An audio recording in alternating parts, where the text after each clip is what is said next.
What's up, guys? I'm Jen from Hooligan.com, and today I don't have a flavor review for you, but I do have a review on the flavor saver made by Hookah John. I'm obviously not using it right now, but that's because I wanted to show you guys.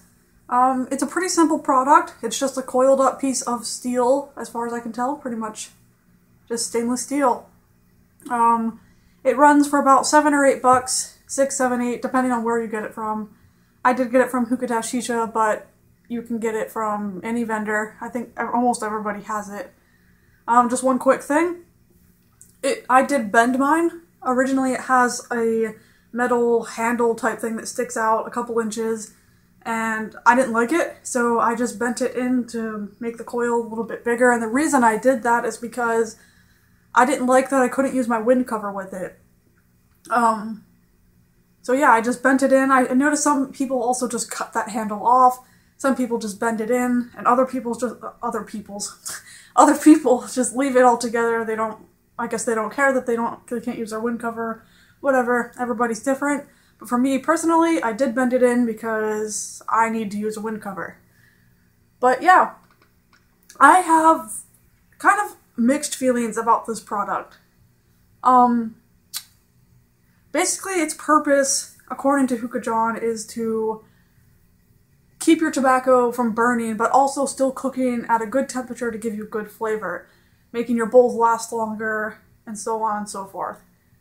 While it does do that to a small extent, I found, for me, its best purpose is to use it with heat-sensitive tobaccos.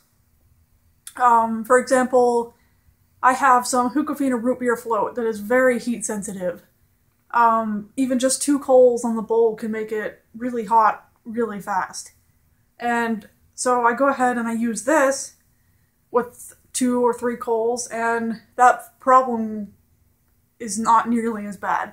So it's really good for heat sensitive flavors because it does lift the coals up off the bowl about 1/4 inch or so, and while it's not taking away a lot of heat, it's making a minor adjustment. It's less than, like if you were to take a coal off, that reduces the heat by quite a bit. But if you use the same amount of coals and just lift them up a little bit, it kind of puts it in a nice in-between area, so it's not as bad.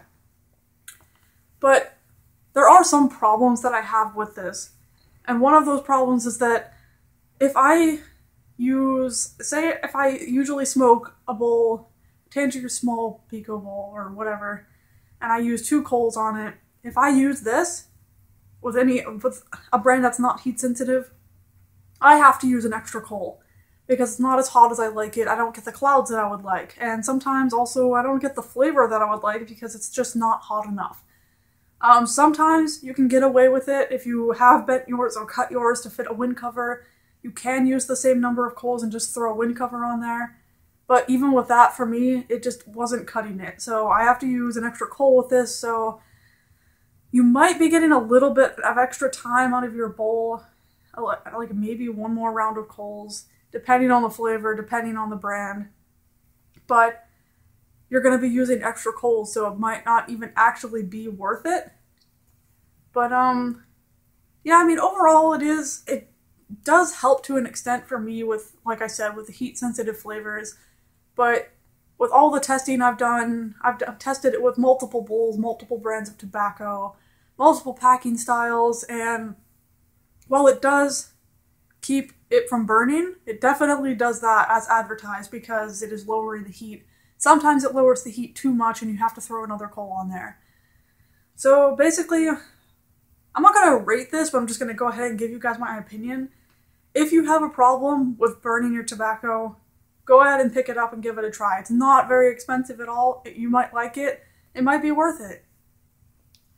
For other people who might have problems with heat-sensitive tobaccos, such as the Hookah root beer float I mentioned, or sometimes citrus flavors can be a little heat-sensitive as well, pick it up, see if that works for you. It does work for me. That's about how I've mainly been using it and how I will continue to use it. And yeah, that's pretty much it for me today.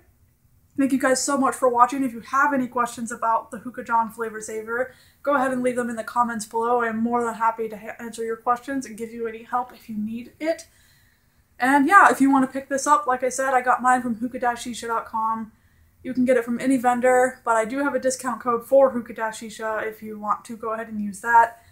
It is Hooligan 15, and that gets you 15% off of any order of $20 or more. And that's it. Thank you guys so much for watching, and I will see you next time. Bye.